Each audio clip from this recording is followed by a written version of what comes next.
So just like I can convert from polar coordinates into rectangular coordinates, I can do the same thing going in the opposite direction. I can convert rectangular coordinates into their polar coordinates using these steps right here. First, we're going to go ahead and plot the rectangular coordinates so that I can visualize where theta is at. We're going to find out what r is using the Pythagorean theorem, and then we're going to find out theta using the idea that tan theta is equal to y over x. So we're looking at the first part right here. Again, we're going from rectangular into polar. And the first point I have is 1 and negative square root of 3. So let's go ahead and put that on a graph. So if I had the point 1 negative square root of 3, I know that 1 along the x-axis is over here, negative square root of 3 is down in the fourth quadrant, so I am at this value right here. So I have moved in the y direction negative square root of 3. I have moved in the x direction 1, and what I want to find out is, what is r? So r is equal to the square root of x squared plus y squared. If that's the case, then x squared would be 3 plus y squared, which is 1. So 3 plus 1 is 4. Square root of 4 is just 2. Now, for what value of theta, when I take the tangent of it, do I get, so in other words, the inverse tangent of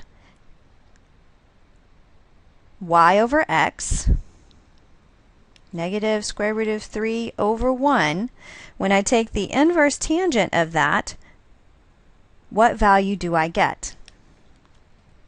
Again, so for what angle, when I take the tangent of it, do I get negative square root of 3 over 1? And again, I'm down here in the fourth quadrant, so hopefully you're saying to yourself, 5 pi over 3. That's what theta is. And if I were to represent this now, I have my r and I have theta, so the polar coordinates of this look like 2, 5 pi over 3. Let's try that one more time over here in this next example. So we have the point 0, negative 4. I'm going to go ahead and plot that point on my graph just so I can kind of see what's going on. So I'm moving 0 in the x direction, negative 4 in the y direction. That puts me right here. I know that r, which comes out of the origin right here, is just a distance of 4 from the origin. So r, in other words, is 4. Now you could have figured that out by using Pythagorean's theorem and plugged in these values for x's and y's, or we can just look at it this way. Now I also know, again, I can use the inverse tangent, or I can just use my picture, because sometimes that's easiest also. What is theta if I have rotated down here to that point? Theta in that case would be 3 pi over 2. So the polar coordinates for this value, or for this point, look like 4, 3 pi over 2.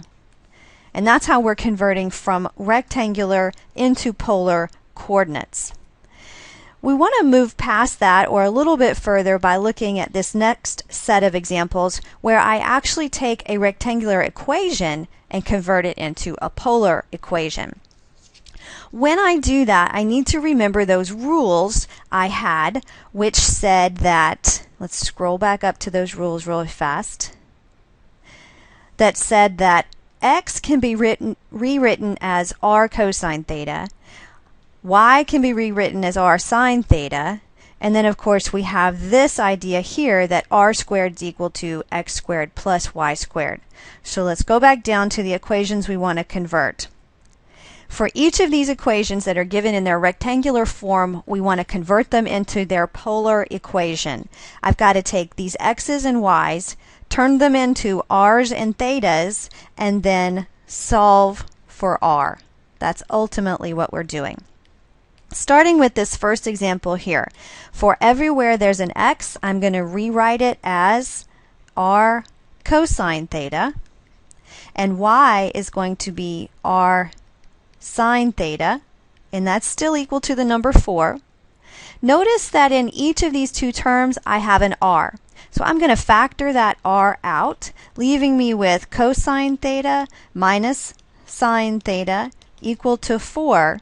And if I'm trying to solve this equation for r, then I just divide both sides by cosine theta minus sine theta. So both sides, cosine theta minus sine theta.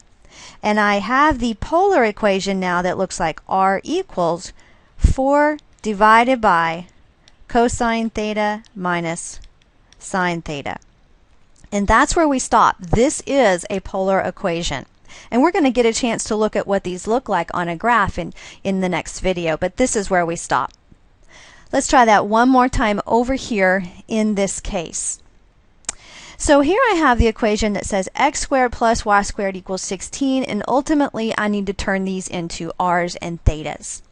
So x squared plus y squared. Remember that x squared plus y squared is really just x squared plus y squared is equal to r squared.